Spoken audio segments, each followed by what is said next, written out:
Oke, bismillah.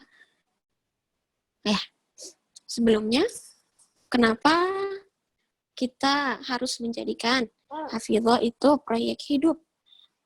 Sebelum ke sana, mari kita coba deteksi dulu hati kita. Oke. Kita deteksi dulu hati kita, sejauh mana rasa cinta, sejauh mana bibit cinta kita kepada Al-Quran. Apa aja itu tanda cinta Al-Quran? Betulkah kita cinta dengan Al-Quran? Gitu ya. Tanda cinta kita dengan Al-Quran yang sebenar-benarnya, yang pertama adalah bahagia ketika kita berjumpa dengan Al-Quran, menanti perjumpaan dengannya. Sama seperti mungkin ada yang sudah menikah ataupun sudah memiliki anak, rindu dengan orang tua karena berjauhan tinggalnya, rindu dengan Indonesia, tanah kelahiran karena mungkin tidak berada di Indonesia. Sekarang saya lagi menanti perizinan untuk pulang ke Indonesia, dan memang terasa rindu sekali gitu ya. Ketika berbeda, ketika waktu di Turki, rindunya itu lebih cenderung rindu kepada suami. Sekarang rindu kepada orang tua, keluarga, rindu dengan tanah Nusantara gitu. Masya Allah. Apakah perasaan kita cinta dengan Al-Quran pun sedemikian rupa? Bahkan lebih besar dari itu, apakah rasa rindu dan cinta kita kepada Al-Quran melebihi itu karena kita merindukan kalamullah, merindukan Allah, merindukan ucapannya Allah? Tandanya itu bahagia, ada perasaan bahagia berjumpa dengan Al-Quran. Ketika kita jauh dari Al-Quran, ada perasaan gelisah, ada perasaan galau. Makanya banyak sekali pertanyaan, astagfirullahaladzim. Masih, ya. Nggak apa-apa. Makanya banyak sekali para akhwat-akhwat muslimah, apalagi ketika bulan Ramadan gitu ya, cenderung ada perasaan gelisah, sedih, gimana cara bangkit lagi ketika haid gitu. Ketika haid ingin semangat lagi baca Al-Quran, ketika Ramadan gimana caranya biar yang haid juga bisa ibadah dengan baik, bisa baca Al-Quran segala macam. Karena terasa ketika haid energi imannya menurun gitu ya. Ketika haid ruhnya itu seperti diambang, seperti terbang ke sana kemari. Ketika ingin bangkit lagi perlu perjuangan yang luar biasa. Gitu. Nah itu adalah tanda bahwa kita hatinya telah terpaut dengan Al-Quran. Masya Allah, tabarakallah, Allahumma barik. Itu adalah anugerah. Itu adalah rasa rindu kepada Al-Quran. Rasa rindu ibadah, rasa rindu ingin dengan kebaikan. Bersyukurlah teman-teman semua, berarti udah ada nih tanda cinta kepada Al-Quran. Kemudian, kurang kedengeran? Oke, saya pakai headset lagi. Bentar. Tadi dicopot sama aku. Jangan mau naik pesawat.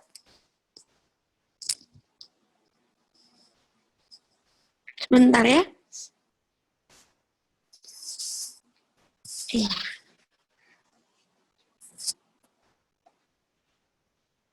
Terdengar sekarang? Semoga terdengar sekarang ya.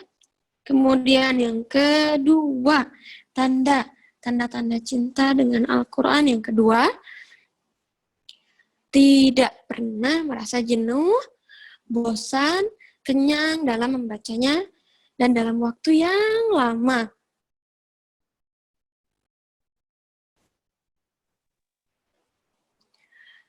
Tidak pernah merasa jenuh, tidak pernah merasa bosan, pun ketika merasa jenuh dan merasa bosan, mau untuk bangkit lagi, mau untuk mengobati rasa bosan dan jenuh tersebut, gitu ya.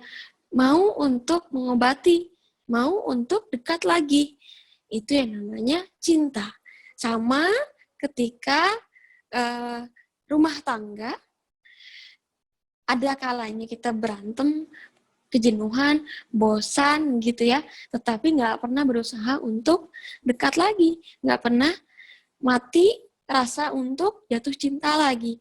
Nah, kepada insan, kepada manusia, makhluk ciptaan Allah, begitu bagaimana dengan kalamullah, bagaimana dengan Al-Quran yang menjadi perantara tanpa hijab obrolan kita, komunikasi kita dengan Allah gitu ya.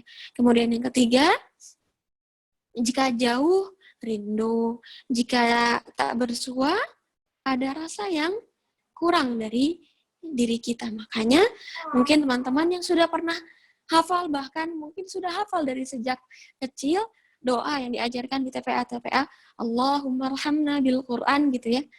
Waj'alhu lana imama wa nura wa huda wa rahmah.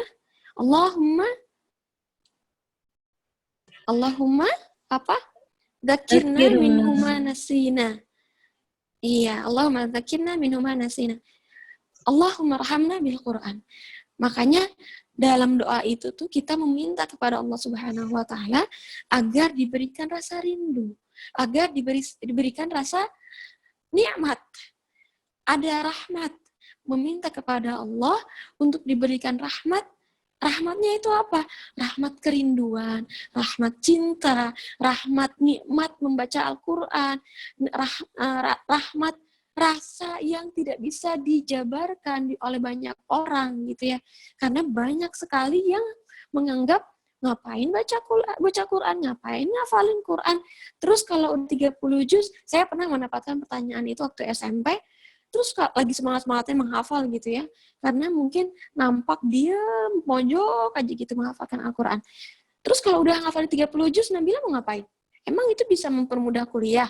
Emang itu bisa mempermudah dapat pekerjaan? Keluh lidah saya untuk menjawab seperti itu. Karena memang dekat dengan Al-Quran dalam bentuk wujud materi itu tidak ada, tetapi tidak selamanya bukan dalam kehidupan ini yang nampak dalam mata terasa seperti matahari, kita tidak bisa melihat tapi terasa. Nah, Al-Quran itu lebih dari itu. Al-Quran akan memberikan kita lebih dari itu semua yang ada di muka bumi ini. Hanya saja kita yang tidak bisa melihatnya gitu ya. Karena itu bentuk dari Allah Subhanahu wa taala. Kita lihat sekarang banyak sekali influencer, terus kori-kori muda gitu ya. Lewat Al-Qur'an mereka bisa menggenggam dunia. Semoga juga insya Allah mereka lekat disebut-sebut namanya oleh makhluk langit, makhluk di akhirat nanti gitu ya.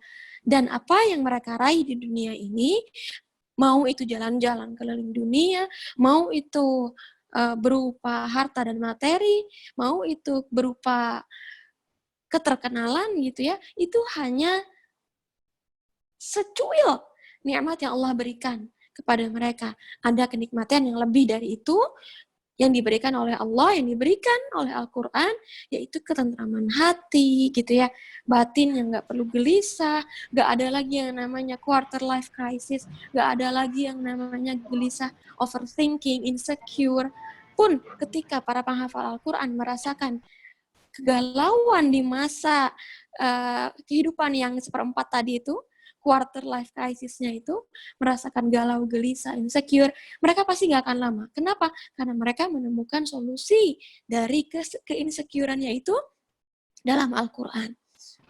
Itulah, Allahumma arhamna bil Quran, warzuqna tilawatahu. Kenapa? Afwan, ganggu bentar. Ini boleh minta tolong layarnya di landscape, jadi biar lebih tampak gitu. Di landscape itu gimana ya caranya? Datar. Oh, iya. Salah. Gimana ya? Yang materinya teh? Sebentar. Gini bukan ya? Gini. Oh iya. Kelihatan nggak? Alhamdulillah ya. Lebih ini teh, ya? lebih jelas. Oh, maaf. Ya, jazakillah. maaf. Ini kalau gambar sayanya masih ada nggak atau cuma materi doang yang kelihatan? Udah kelihatan. Oke. Ini saya sambil dorong-dorong anak di stroller ya. Kalau nggak didorong, bosen dia. Iya. Jadi maka doa Allahumma arhamna bil Qur'an waj'alhu lana imama wa nura wa huda wa rahmah gitu ya. Wa huda, ya Allah jadikan dia petunjuk, jadikan dia rahmah wa huda wa rahmah. Allahumma dzakirna minhu ma nasina. Itu adalah permintaan kepada Allah. Kenapa harus meminta kepada Allah? Karena yang namanya dekat dengan Al-Quran adalah kehendaknya dari Allah, izinnya dari Allah, nikmat membaca Al-Quran Allah yang beri, mau jungkir balik gimana juga, tapi kalau nggak Allah izinkan, karena mungkin ada niat yang salah dalam diri kita, mungkin ada tujuan yang salah dalam diri kita, maka perlu minta bimbingan Allah, perlu minta izinnya Allah.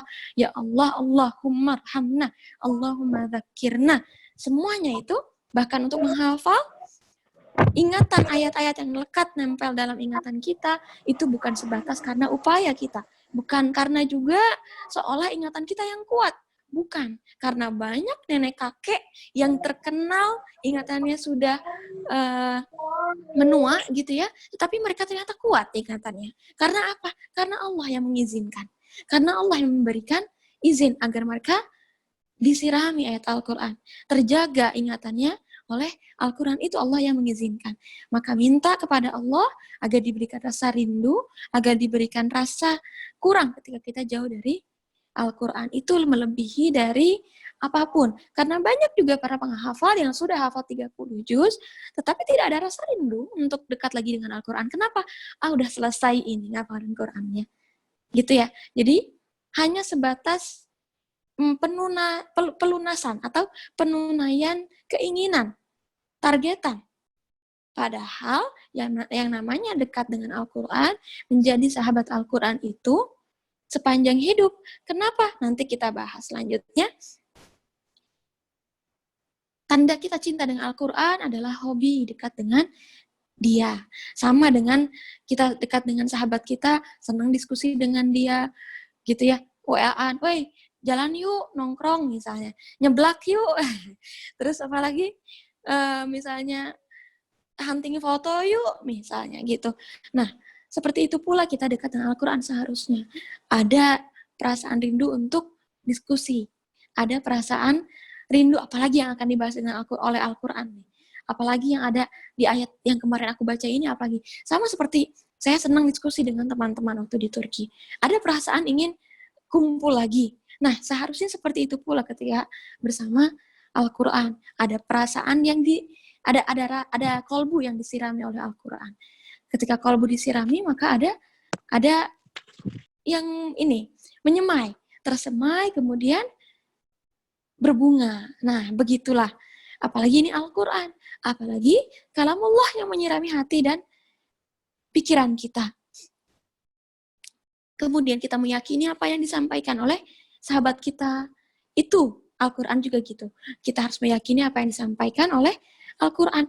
Wong kita curhat sama sahabat aja, kita minta nasihat, solusi, kemudian kita angguk-angguk. Oh iya, makasih ya sarannya, makasih udah nguatin aku, makasih motivasinya, makasih udah meluk aku, gitu kan? Kalau punya sahabat, nah demikian pula dengan Al-Quran. Kita meyakini apa yang disampaikan, mau itu azab, mau itu tentang kabar gembira surga, gitu ya, mau itu tentang hukum-hukum, mau itu tentang penciptaan alam semesta, kita meyakini di sana. Kemudian kita mengambil hikmah, mengambil pelajaran, dan menjadi panduan kehidupan kita. Yang kelima, nggak ragu untuk menaatinya, baik itu kita sukai pun tidak kita sukai. Dengan sahabat makhluk ciptaan Allah aja, kita menerima, kita melaksanakan saran dia, apalagi ini Al-Quran yang statusnya Allah yang berbicara kepada kita. Oke. Ini bagaimana agar terus berjuang bersama Al-Quran. Bagaimana agar menjadikan hafidhah itu proyek hidup. Kenapa harus menjadikan hafidhah itu proyek hidup? Pertama, kadang dalam proses menghafalkan Al-Quran, dalam proses dekat dengan Al-Quran, ada aja mindset yang salah. Kemudian menggoda semangat kita, menggoda jiwa kita. Akhirnya mindsetnya misalnya gini, udahlah, udah bodoh saya mah. Udahlah, dah saya emang nggak bisa ngafalin Quran, susah, emang udah bakatnya nggak bisa ngafalin Quran. Udahlah, dah saya emang anaknya udah banyak urusan rumah tangga, nggak mungkin saya bisa ngafalin Quran. Udahlah, yang ngafalin Quran mah yang bisa cuman anak-anak pondokan aja, anak-anak yang belajar ilmu syar'i. Aku belajar IPA susah banget, emang bukan pelajaran yang ngafalin, ngitung-ngitung. Nah, itulah mindset yang salah, teman-teman. Menghafalkan Al-Quran bisa dilakukan oleh siapapun. Dari tua, muda, anak kecil. Ingat teman-teman tentang Musa ya, yang 3 tahun hafal Quran, anak kecil segitu saja bisa menghafalkan Al-Quran. Tentu itu izin Allah. Dan nenek kakek di sini juga banyak banget di halakoh-halakoh di Masjid Nabawi. Itu nenek-nenek yang berjuang meski pakai kacamata tebal, pakai Quran yang pakai pen, mereka nggak mati semangatnya menghafalkan Al-Quran. Dan terbukti banyak yang sudah menghafalkan Al-Quran, bahkan mendapatkan ijazah. Ibu-ibu dengan anak 3 gitu ya, mereka bisa mendapatkan ijazah Al-Quran yang notabene teman-teman semua, Masya Allah, menjadi belajar Al-Quran, halakoh Quran di Masjid Nabawi itu kadang lama sekali karena ustadzah-ustadzahnya benar-benar syadid. Maksudnya pelafalannya, tahsinnya, tajwidnya, makharijul hurufnya, terus semuanya itu ketat. Jadi itu hal yang Masya Allah, ketika saya tahu, Masya Allah, ini anaknya udah 3 tapi udah dapat ijazah Quran. Ini nenek-nenek udah dapat ijazah Quran, Masya Allah. Malu dengan diri saya sendiri yang, ya Allah masih muda. Tapi kadang-kadang masih suka sedikit-sedikit banget murojaahnya, setorannya gitu ya, setoran ke ustadzahnya. Ini mereka bisa, berarti memang Al-Quran ini bisa dihafalkan oleh siapapun, generasi apapun, profesi apapun, peran apapun. Hanya yang ada masalah adalah pada diri kita. Apakah kita mau semangat atau enggak, gitu ya. Mindset-nya yang harus kita betulkan. Kemudian yang kedua, motivasi kita yang lemah. Ilmu tentang Al-Quran, ilmu tentang faidah-faidah menghafalkan Al-Quran, ilmu tentang keutamaan Al-Quran yang tidak ada. Bahkan mungkin nggak pernah tahu, cuman hanya sekedar aku yang hafal Al-Quran. Padahal ada banyak hadis tentang keutamaan menghafalkan Al-Quran. Ada keutamaan hadis tentang Al-Quran itu sendiri. Ada banyak perkataan ulama tentang menghafalkan Al-Quran. Nah, itu yang akan membuat kita semangat lagi ketika kita mulai futur, ketika kita mulai lemah. Temukan motivasi kita lagi. Mungkin nanti ada pembahasannya, bisa kita bahas lagi tentang perkataan-perkataan ulama tentang Al-Quran gitu ya, membuat kita semangat lagi. Ada hadis-hadis tentang Al-Quran juga, doa-doa dalam Al-Quran. Doa-doa dalam Al-Quran itu akan membuat kita semangat lagi. Kenapa? Karena itu semua sesuai dengan kebutuhan kita. Yang ketiga, manajemen kita ketika menghafalkan Al-Quran di seumur hidup ini kadang salah. Entah itu manajemen murojaahnya, entah itu manajemen ziyadahnya, gitu ya. Makanya menjadi proyek hidup karena kita harus terus membetulkan, memperbaharui mindset kita, memperbaharui motivasi kita, memperbaharui manajemen menghafal kita yang tidak terarah kadang-kadang. Bahkan tidak memiliki manajemen mungkin ya. Ngafalin aja. Udah aku mau ngafalin dari juz 30 loncat ke Al-Baqarah. Nah, itu bisa jadi kaget karena dari juz 30 yang pendek-pendek kemudian loncat ke Al-Baqarah ayatnya yang panjang-panjang gitu ya. Itulah manajemen yang tidak terarah. Belum lagi ngafalin terus nggak murojaah aja nggak nambah. Nah, itu dia yang tidak terarah. Kemudian yang keempat, teknik dan keterampilan yang rendah, nggak ada guru, nggak ada lingkungan yang membangun gitu ya. Terus nggak diulang-ulang, cuma ngafalin paling 5 kali gitu ya. Mungkin nggak 5 kali akan kita ingat, mungkin, tetapi bisa jadi lupa beberapa hari kemudian. Yang kelima, jauh dari Allah dan pertolongannya. Harus meminta pertolongan Allah Subhanahu wa Ta'ala agar dibantu disiplin. Kadang kedisiplinan kita hanya berlaku sebulan gitu ya. Sedangkan yang namanya menghafalkan Al-Quran butuh kedisiplinan yang teguh, yang kuat. Makanya hafidh itu proyek hidup. Karena itu hal tadi, terutama 5 hal tadi ya. Juga ada bangkit bangun bangkitnya kan dalam diri kita. Kemudian kita yang nggak kenal Al-Quran, yang nggak kenal usia, siapapun bisa menghafalkannya. Siapapun ras kita, apapun ras kita, bangsa kita, semua orang bisa menghafalkan Al-Quran. Hafizah itu proyek hidup, bangkit dari keputusasaan itu, putus asa itu atau malas, jenuh itu niscaya, tapi bangkit itu luar biasa gitu ya. Ya, mungkin itu untuk materinya, kita bisa sambil diskusi.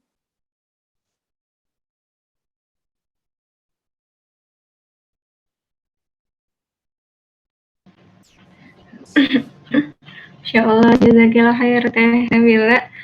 Udah ini ya, diingatkan gitu, kita diingatkan dipanggil kenapa kemudian kita tadi tagline-nya Teh Nabila itu kan Hafizah itu proyek hidup. Nah, kemudian tadi itu disampaikan gitu, kenapa sih kemudian kita harus dekat sama Quran gitu. Dan kemudian Teh ini udah ada beberapa yang bertanya, langsung saja ya saya bacakan satu persatu boleh ya. Ini sebentar. Pertanyaan pertama dari Pak Iroto Munawaroh. Saya bacakan.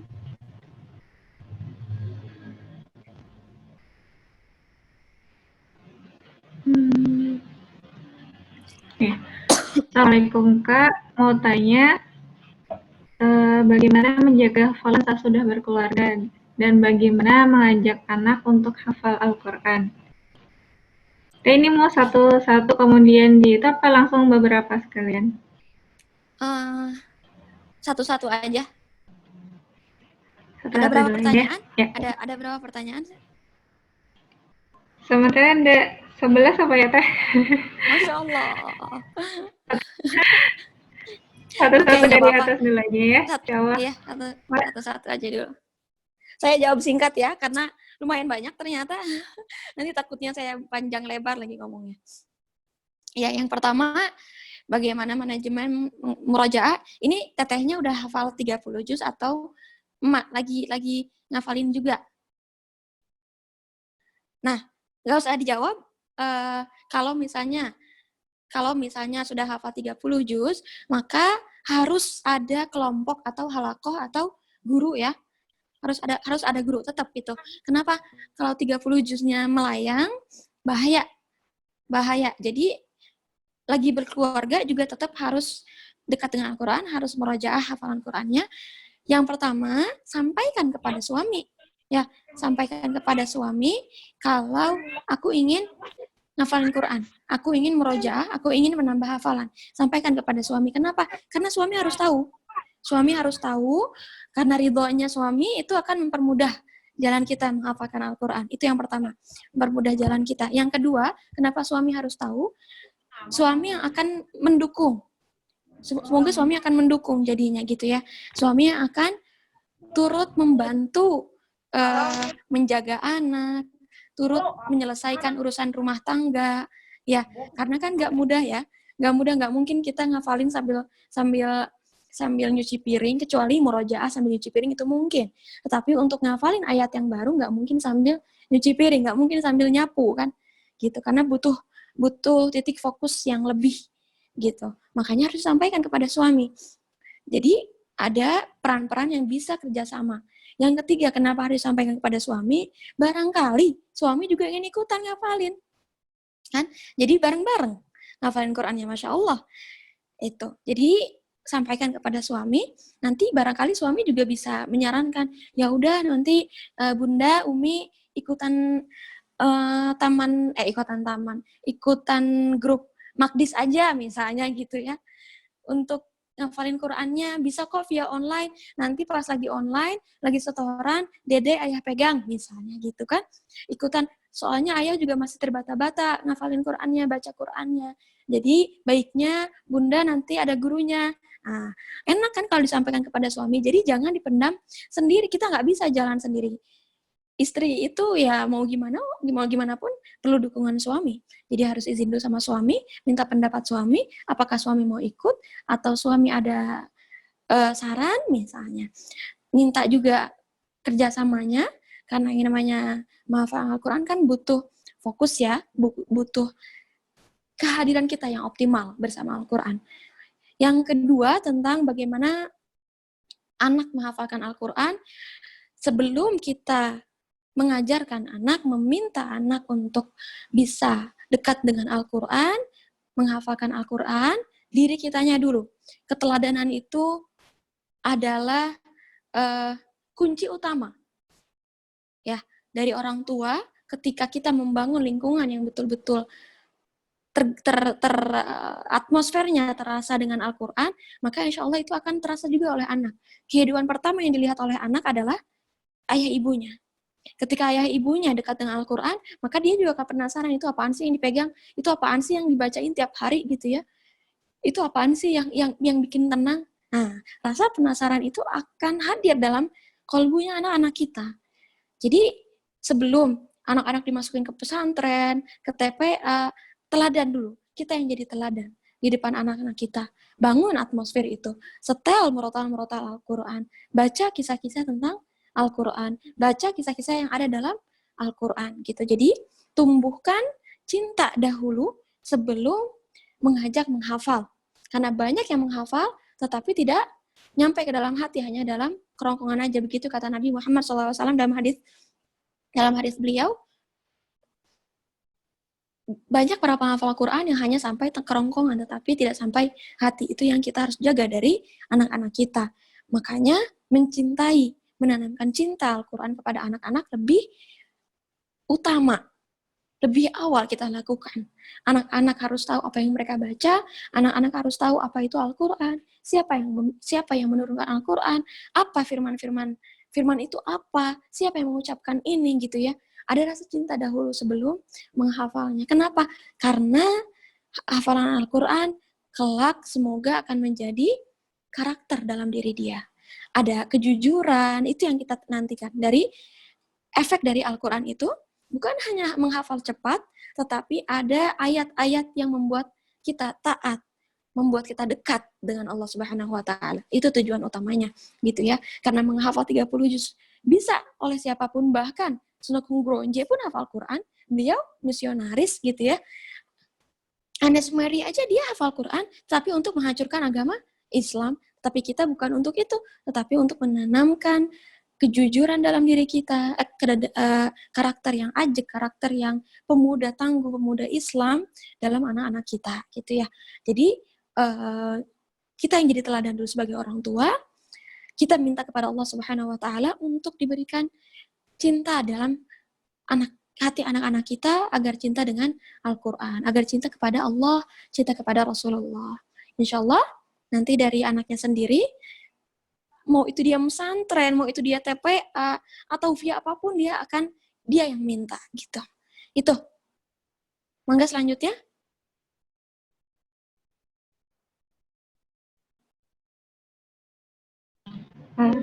Jazakallah Teh. Kemudian pertanyaan yang kedua dari saya ini Afan, kan saya nggak bisa baca dari jarak jauh, tulisan Arabnya saya nggak bisa baca namanya gitu. Pertanyaannya, bagaimana step dalam menjadi ahlul Quran, Kak? Tahsin dulu baru tahfidz atau terbalik? Lalu setelah hafal Quran apa step berikutnya? Oke. Tahsin dulu atau baru tahfidz? Kalau teman-teman belum mengenal huruf-huruf Arab, makhraj gitu ya, tajwid. Kalau makhraj bisa lah. Kalau tajwid, kalau huruf-hurufnya masih belum mengenal, belum tahu yang mana ini baca A, I, U, maka harus tahsin dulu ya. Tetapi kalau misalnya udah tahu ini dibaca A, I, U, Ba, Bi, Bu gitu ya, dengan hukum-hukum yang lainnya, maka boleh sambil menghafalkan Al-Quran. Tetapi harus sambil belajar tahsin juga. Karena nggak bisa dipungkiri loh, orang Arab aja, mereka juga harus dibetulkan tahsin tajwidnya, apalagi kita. Di Halaqah Nabawi itu, banyak juga teman-teman saya yang sering dibetulkan oleh Ustadzah, oleh Ablah. Jadi, kita menghafalkan Al-Quran sambil tahsin, sambil tajwid, belajar tajwid, makharijul huruf, sifatul hurufnya, itu perlu guru. Perlu masih belajar, perlu sepanjang hidup kita belajar. Karena kadang-kadang, apalagi kita yang nggak paham bahasa Arab misalnya, yajhadun, antara yajhadun atau yajhadun. Kan beda. Ya, kadang juga kol-kolahnya ditabrak gitu ya. Yang penting asal baca. Karena kita nggak paham apa yang dibaca oleh kita sepenuhnya. Kita tahu itu ayat Al-Quran, tetapi tidak ada hudunya, tidak ada ketenangan dalam diri kita membacanya. Kenapa? Karena nggak paham. Karena itu bukan bahasa kita. Makanya tahsin itu perlu untuk memperbaiki bacaan, memperbaiki kualitas bacaan, dan ketartilan kita, gitu ya. Karena baca Al-Quran itu, menghafalkan Al-Quran itu bukan cuman a'udzubillahi minasyaitonirrajim, bismillahirrahmanirrahim, amma yatasalam, nggak kayak gitu. Tapi kan Al-Quran turun ke muka bumi kepada Rasulullah SAW dengan tartil. Maka kita membacanya juga harus dengan tartil, nggak dengan cepat-cepat. Di pondok-pondok di Indonesia kebanyakan hanya mengejar hafalan, makanya bacanya a'udzubillahi cepat gitu ya. Padahal harusnya tartil, dan itu akan terasa nikmat sekali bacaan kita. Gitu. Itu jadi sambil belajar. Yang kedua, setelah tahfidz apa? Tahfidz lagi murojaah. Karena menghafalkan Al-Quran itu puncak utamanya bukan ketika ziyadah, bukan ketika menambah ayat, tetapi ketika murojaah. Ketika murojaah itu adalah puncaknya justru menghafalkan Al-Quran. Gitu. Lanjut lagi. Semoga terjawab ya.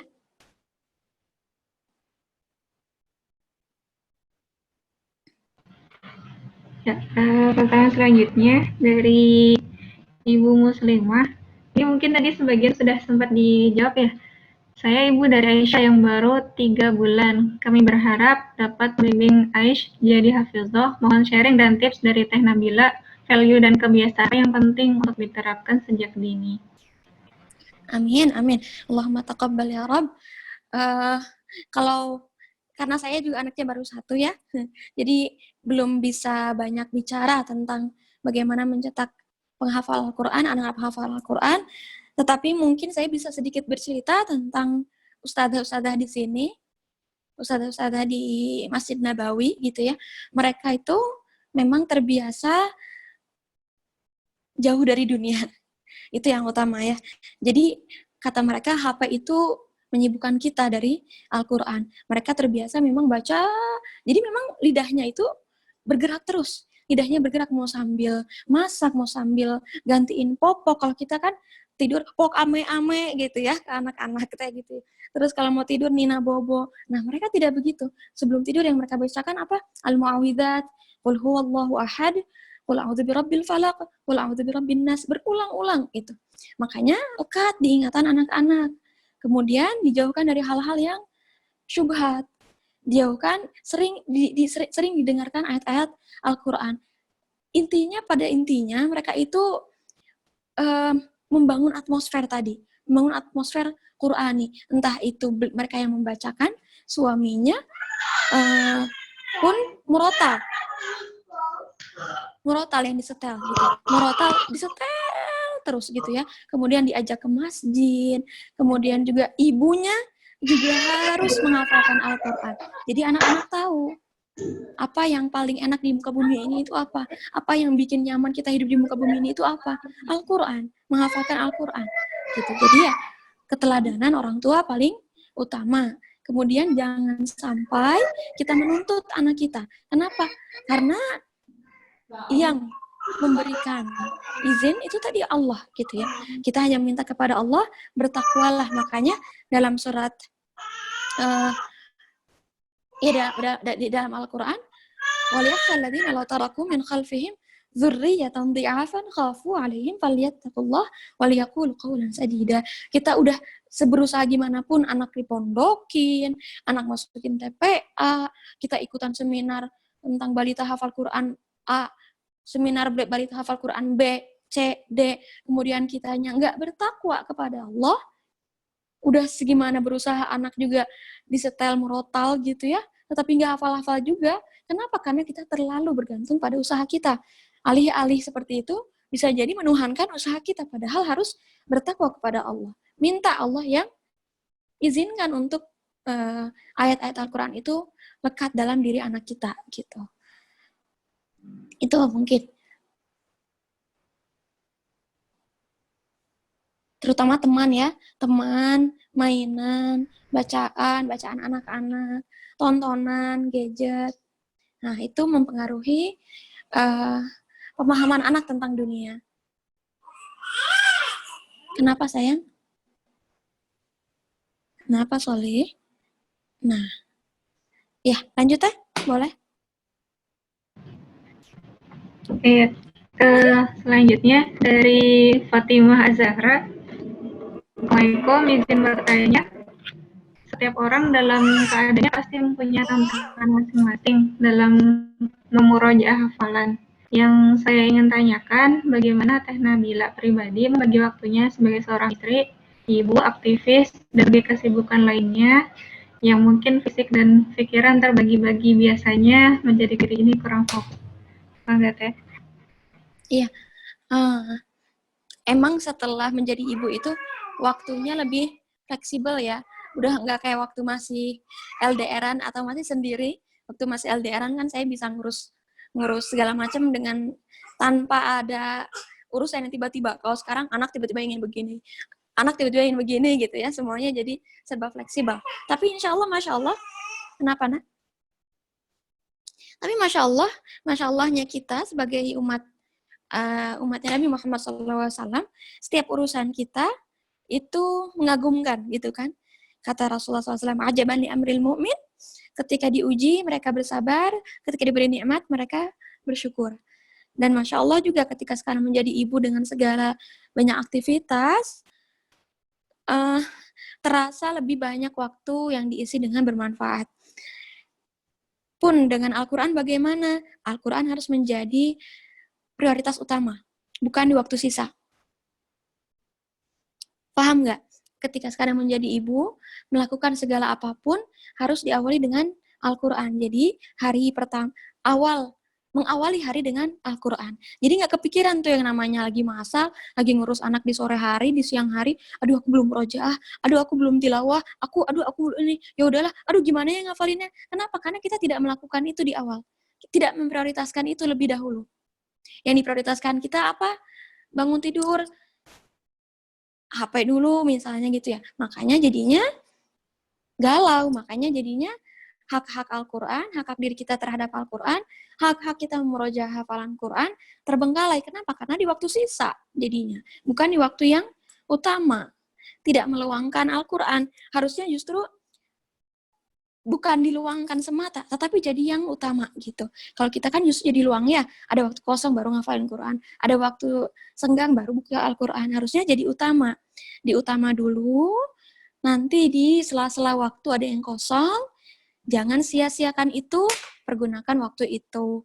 Gitu, kalau gitu sih saya, karena sekarang jadi ibu nggak bisa ya, ada jam 4 bangun, jam 5 begini, jam per jam gitu, nggak bisa. Kalau dulu waktu masih muda masih begitu saya.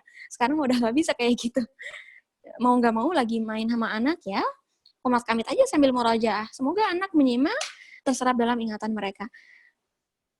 Sambil baca Al-Quran aja gitu, sambil sesekali meskipun anak ngambil Quran, kita tutup, nanti sampaikan ke anak, Bunda murojaah dulu ya anak ya, sini ikut, nanti dia main lagi gitu. Nggak apa-apa sedikit-sedikit juga, apalagi ibu-ibu ya, kadang-kadang anak-anaknya suka, anakku suka ngambil Quran, nanti ngerobek. Kalau gitu, pegang Al-Qurannya, cicil waktunya. Maksud saya, nggak langsung dalam satu kali waktu itu, satu halaman. Nggak apa-apa setengah halaman dulu, 15 ayat, 5 ayat, diulang-ulang aja, nanti anak kan ngedenger juga ya. Anak ngedenger, jadinya nggak ada drama Quran robek, rebut-rebutan Quran dibanting sama anak. Nggak apa-apa sedikit-sedikit. Itu kalau saya sih begitu ya. Jadi anak juga menikmati apa yang kita baca. Gitu, nggak seolah kita menduakan mereka. Dorong? Itu. Ya. Kemudian pertanyaan dari Lina Ratnasari. Ini pertanyaan borongan Teh. Teh, bagaimana untuk jadwal bersama Quran kalau dalam keseharian? Mau dong diceritakan jatuh bangunnya Teteh berjuang bersama Quran.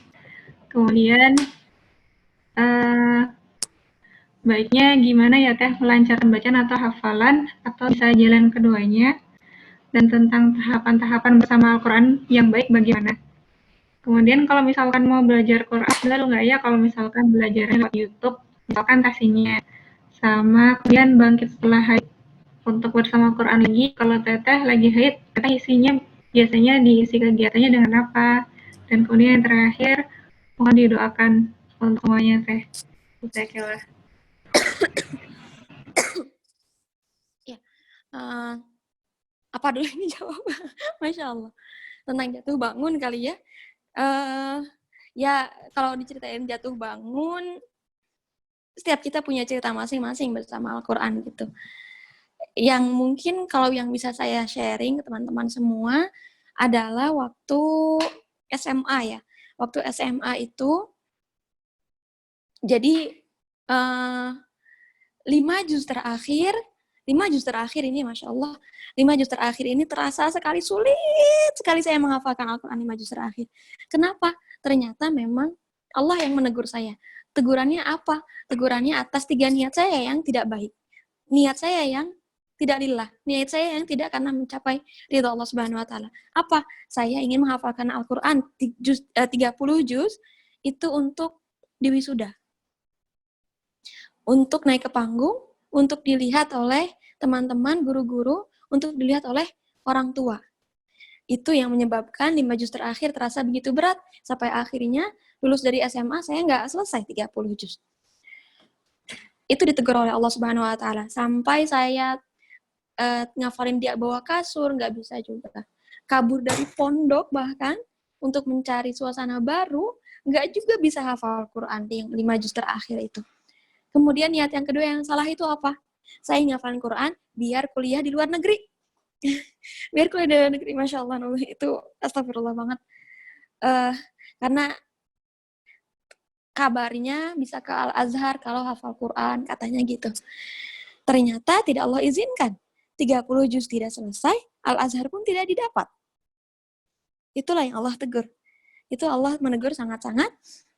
Maka ketika terasa benar-benar putus asa, nangis gitu ya, sampai akhirnya saya kabur itu dari pondok, saya ditegur oleh Allah juga lewat surat Ar-Rahman. Dibuka karena nangis, karena kok susah banget ngafalin Quran, ini kan ada apa dengan saya, kenapa?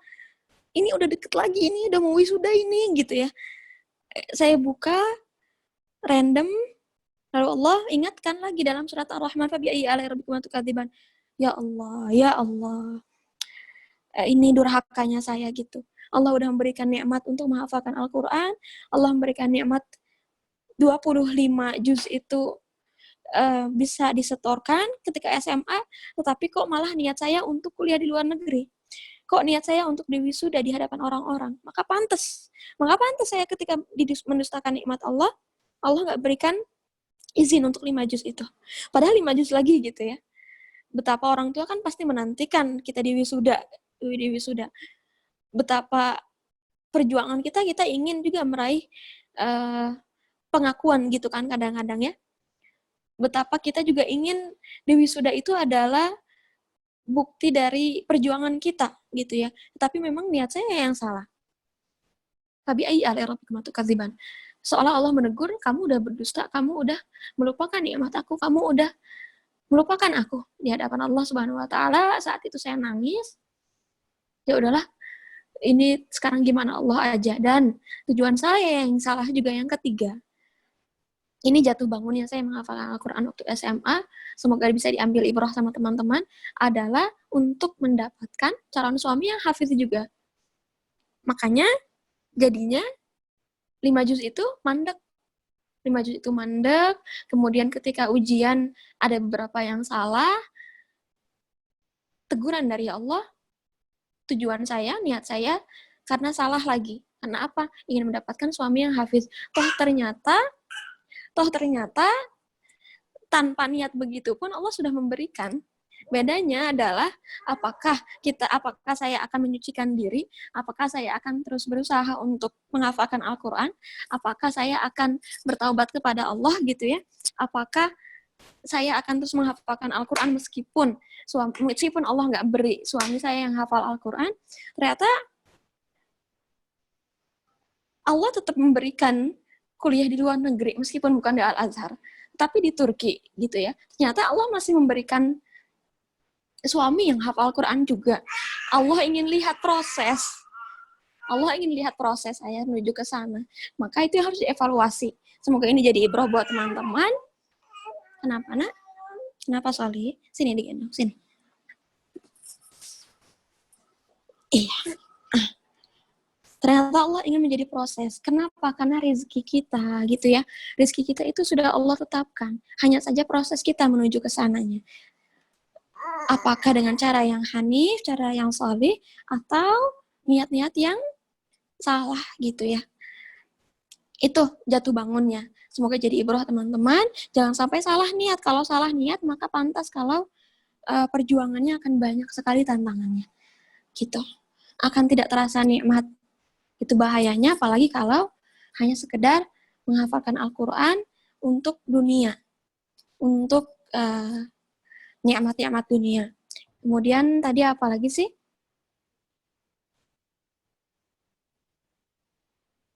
Apalagi tadi ya? Kalau ini teh, kalau misalkan melancarkan bacaan atau hafal dulu, sama kalau misalkan belajar tahsinnya lewat YouTube, bagaimana gitu?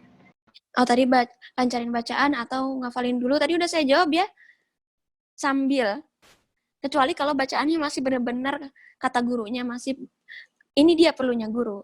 Guru yang akan mengetahui apakah kita belajar sambil menghafalkan Al-Quran atau kita belajar tahsin dulu. Jadi tanyakan gurunya. Saya nggak bisa ngasih saran langsung semua karena yang tahu kualitas bacaan Quran adalah guru kita. Jadi tanyakan ke gurunya, saya baiknya bagaimana. Harus ada guru ya. Harus ada guru. Gitu. Terus untuk belajar tahsin lewat YouTube bagaimana? Boleh, tetapi kita nggak akan pernah tahu kualitas bacaan kita udah betul seperti yang di YouTube atau enggak kalau nggak ada guru juga. Ya, tapi kalau untuk menghafalkan diulang-ulang, karena kan bisa diulang-ulang ya kalau bacaan ini nanti kan nempel. Nah, itu baru boleh. Untuk menyetorkan hafalan, untuk mengetahui bacaan kita atau benar atau enggak, itu tetap perlu guru. YouTube itu sebagai fasilitas saja, tidak sebagai guru utama. Gitu. Hati-hati nah, hati-hati sayang, hati-hati. Iya.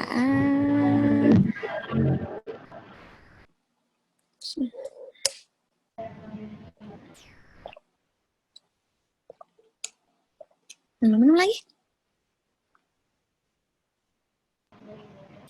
Sama kemudian apa namanya, caranya bangkit setelah haid untuk Al-Quran kembali gitu.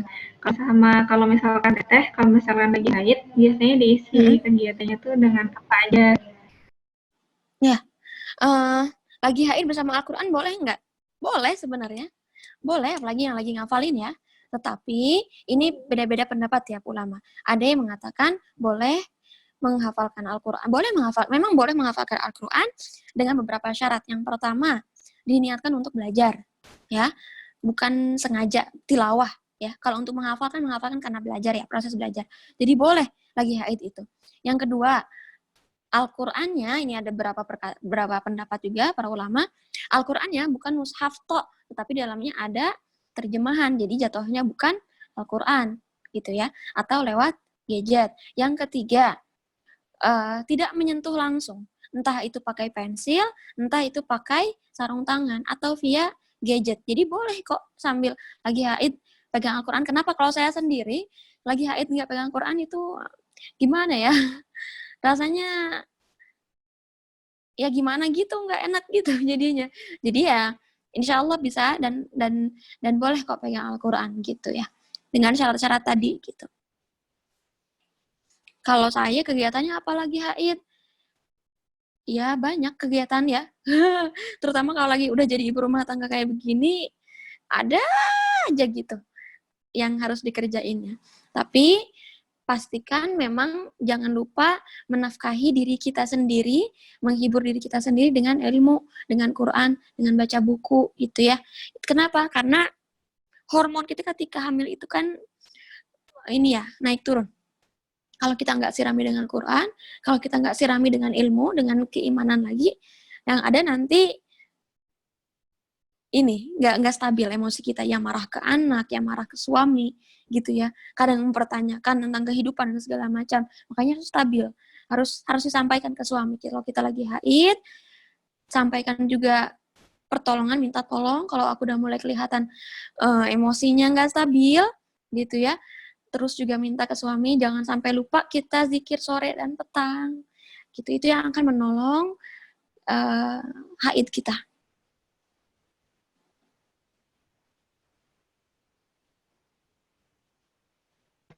Baik, Teh. Selanjutnya, masih boleh lanjut ya, Teh? Ini Iya, sampai jam berapa ini kita boleh nggak kita batasin aja? Ini nanti sampai 14.50 ya, Teh, untuk pertanyaannya. Jadi saya 2 apa 3 pertanyaan lagi gitu. Ini tadi udah saya mau sebut nama, jadi sekalian aja ini ya. Assalamualaikum, saya Wahyu, ingin bertanya Kak, apakah boleh menghafal Quran itu tidak urut juznya? Jadi menghafalnya terkadang karena ada ayat-ayat tertentu yang saat itu dibutuhkan atau sesuai dengan kondisi kita. Misal lagi timba musibah, jadi benar-benar menghayati dan belajar tafsirnya pada ayat yang sesuai keadaan kita tersebut. Jazakillah sebelumnya. Iya. Kalau niatnya, kalau tujuannya, kalau mimpinya tidak menjadi penghafal Al-Quran 30 juz, nggak apa-apa ayat-ayat pilihan-pilihan. Tetapi kalau inginnya hanya ayat-ayat pilihan, apakah tidak menggiurkan tuh? Ayat-ayat pilihannya saja sudah menguatkan kita sedemikian rupa, bagaimana dengan keseluruhan ayat dalam Al-Quran? Itu akan membuat kita lebih-lebih lagi, gitu ya. Boleh, tetapi semoga setelah ayat-ayat pilihan tersebut menguatkan kita, semoga ada keinginan juga untuk menghafalkan ayat-ayat yang lainnya. Karena ayat-ayat pilihannya itu aja udah apa namanya sesuai dengan kondisi kita. Mungkin nanti kondisi kita di yang lain, kondisi kita beberapa waktu yang akan datang akan kita temukan lagi di ayat-ayat yang lain, gitu ya. Karena memang satu Al-Quran itu sudah sempurna untuk kehidupan kita, gitu. Jadi bukan berarti ayat Al-Quran hanya sesuai dengan kebutuhan kita saja berapa ayat aja, enggak. Tapi seluruh isi Al-Quran itu kita butuhkan untuk diri kita. Kita butuhkan untuk keluarga kita, untuk masa depan kita, untuk bangsa, rakyat, tetangga gitu ya. Hanya saja mungkin ada yang ini porsi kita, ini porsi tetangga, porsi teman, porsi dunia, dan segala macamnya gitu ya. Dan Masya Allah ketika kita bisa berusaha untuk memahami ayat-ayatnya seluruhnya, itu akan menjadi kenikmatan yang luar biasa. Sedikit-sedikit aja pilihan-pilihan ayatnya aja sudah membuat kita kuat, sudah membuat kita sesuai dengan kondisi kita gitu ya. Apalagi keseluruhan ayatnya. Mungkin kita belum menemukan, mungkin belum sesuai dengan kondisi kita, tetapi akan ada suatu masa yang sesuai dengan kondisi kita.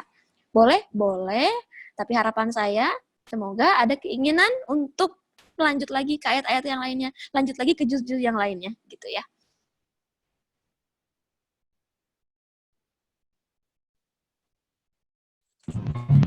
Ya, jazakallah. Ya, sebelumnya ini tadi ada yang japri, maksudnya lebih ke yang bertanya kenapa pertanyaannya urutannya itu, soalnya ada yang lewat private japri, ada yang lewat umum, jadi ada yang terlihat sama yang lain. Kemudian ini ada pertanyaan dari Nabila. Izin bertanya, apa ada saran qori atau qoriah yang bacaan Al-Qur'annya lebih mudah dan jelas untuk pembenaran mukhorijul dan tahsin? Karena sejauh ini ada pelafalan yang salah dalam membaca Al-Quran. Terima kasih, Teh. Ya, kalau di Masjid Nabawi, saya disaranin sama Abla itu, sama Ustazah, mendengarkan Syekh Ibrahim Al-Akhdar. Syekh Ibrahim Al-Akhdar, kalau di Jeddah, itu disarankan selain Syekh Ibrahim Al-Akhdar, Syekh Aiman Suwaid. Itu beliau ini jelas sekali bacaannya. Jadi udah matartil, tajwid, kemudian panjang pendek, sifatul hurufnya juga betul gitu ya. Kalau di Indonesia kan terlalu fokus sama langgam ya.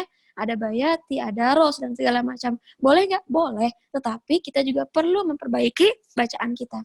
Nah, yang saya sarankan, Syekh Ibrahim Al-Akhdar, Syekh Ayub, kemudian Syekh Dr. Aiman Suwaid, itu bacaannya bagus gitu ya.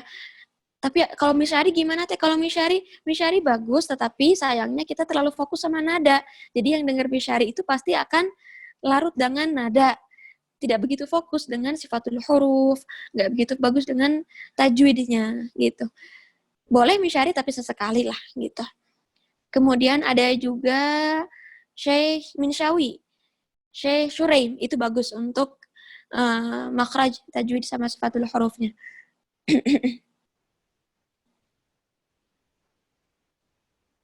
Sekarang ada juga murotalnya Kanabila ya, Nabila Abdul Rahim Bayan Abla.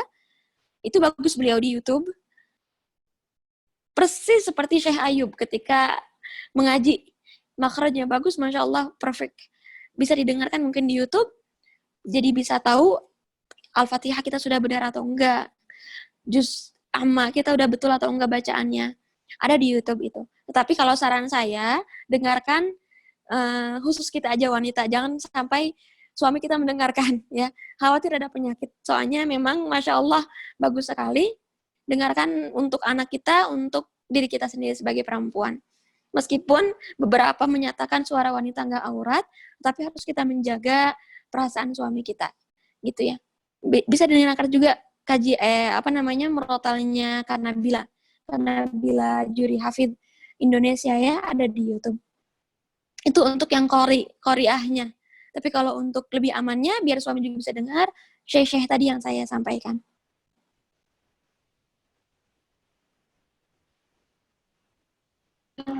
Ya, Masya Allah. Jazakillah teh. Ini kayaknya pertanyaan masih banyak, tapi karena tadi sesuai yang saya bilang, sampai 14.50 saja waktu Indonesia. Jadi biar kemudian nanti bisa melanjutkan aktivitas lagi tetehnya dan juga teman-teman yang lain. Mungkin bisa ini diberikan closing statement dari Teh Nabila buat teman-teman kayak gitu. Iya. Closing statement-nya untuk teman-teman dimanapun berada, sahabat-sahabat Al-Quran yang berusaha menjadi sahabat Al-Quran, mari kita meminta kepada Allah Subhanahu wa Ta'ala agar diberikan syafaat Al-Quran, agar diberikan nikmat menghafalkan Al-Quran, nikmat tilawah, warzuqna tilawatahu ana al-lail wa atrafan nahar, gitu ya. Diberikan rizki oleh Allah untuk Al-Quran, dekat dengan Al-Quran sampai akhir hayat kita, sampai cicit kita. Kenapa? Karena inna hadzal Qur'an yahdi lillati hiya aqwam. Karena Al-Quran inilah yang sudah jalan paling benar. Ketika kita menjadikan Al-Quran pegangan, menjadikan Al-Quran sahabat, kita akan betul jalannya. Kita nggak akan lama terjerumus dalam kegalauan, kegelisahan, kesedihan, luka pengasuhan, ya yang lagi ramai sekarang, inner child dan segala macam. Nggak akan lama berada kita di sana. Kenapa? Karena kita sudah tahu obatnya ada dalam Al-Quran, bahwa Allah memberikan yang terbaik untuk diri kita. Banyak sekali obat-obat, rumus-rumus kita kehidupan ada dalam Al-Quran. Hanya saja diri kitanya sendiri yang mau menemukan atau enggak, mau menemukan rumusnya atau enggak, mau memformulasikan itu semua atau enggak, gitu ya. Kemudian juga jangan sampai kita termasuk golongan orang-orang yang kita tahu walaqad yassarnal Qur'ana lidzikri fahal mim muddakir. Al-Qur'an mudah, tetapi kita tidak menjadi bukti kalau Al-Qur'an itu mudah. Hanya dari lisan, oh ya Al-Qur'an mudah. Tapi kita enggak membuktikan hal itu. Maka minta pada Allah menjadi pembuktian kita menghafalkan Al-Qur'an, menikmati Al-Qur'an, minta kepada Allah menjadikan Al-Qur'an itu proyek kita seumur hidup hingga nanti Al-Qur'an datang di hari akhir. Iqra'ul Qur'an fa innahu ya'ti yaumal qiyamah syafi'an li ashabi. Bacalah Al-Qur'an karena Al-Qur'an akan datang ke hari kiamat nanti, hari akhir nanti sebagai syafaat. Sebagai syafaat, bukan sebagai hujah. yang akan mendorong kita ke dalam neraka. Tapi syafaat di hari akhir, bahwa kita pernah berusaha, bahwa kita pernah ingin menangis karena Al-Quran, bahwa kita pernah menahan air mata, menahan mata kita dari kantuk yang luar biasa, untuk apa? Untuk menghafalkan Al-Quran. Al-Quran akan datang kepada kita, menjadi bukti bahwa kita ingin jadi ahlullah. Ahlullah wa khassatuh, Allah punya keluarga di muka bumi. Keluarga Allah itu yang seperti apa? Keluarga Al-Quran. Kalau Allah sudah menjadikan kita keluarga Al-Quran, mata akan dijaga, telinga, mulut, tangan, kaki, kehidupan kita akan Allah jamin. Gitu ya. Allah akan berikan rasa cukup ketika kita dekat dengan Al-Quran. Belum lagi, Al-Quran adalah mukjizat abadi, mukjizat yang dirasakan oleh sahabat Nabi Muhammad SAW sampai akhir nanti. Ketika kita menjadi sahabat Al-Quran, sudah otomatis kita menjadi bagian dari mukjizat itu sendiri. Gitu ya, Masya Allah, kita diakui oleh Allah sebagai keluarga Allah, kita diakui oleh Rasulullah sebagai pengikutnya. Betapa nggak bisa dibayangin di hari akhir nanti, kita bertemu Allah, kita melihat Rasulullah, kita bertemu Sayyidah Khadijah, Sayyidah Aisyah, Abu Bakar yang menangis ketika Allahu Akbar menjadi imam, beliau baca takbiratul ihram aja udah menangis, apalagi ketika kita bertemu beliau, ketika Khalid bin Walid mendengarkan ayat-ayat Al-Quran tentang Walid bin Mughirah, ayahnya sendiri menangis. Betapa bisa sekali sahabat-sahabat itu imannya kuat gitu ya. Ketika kita mendengar Hafsah yang menjaga Al-Quran, kita juga ingin seperti beliau gitu ya. Hafsah yang menjaga sepenuh hati lembaran-lembaran Al-Quran, lekat dalam hati, lekat di badan, lekat di ingatan. Masya Allah, kita ingin bertemu dengan beliau, pun ketika kita tidak menjadi seperti mereka semua, paling nggak kita mencintai mereka dengan mencintai Al-Quran. Semangat teman-teman semua. Insya Allah Allah mencatat segala usaha kita, Allah mencatat perjuangan kita, jungkir baliknya kita, keringat kita. Itu barakallahu fiik. Allahumma barik. Semoga Allah catat kita sebagai pejuang Al-Quran. Jazakallahu khairan.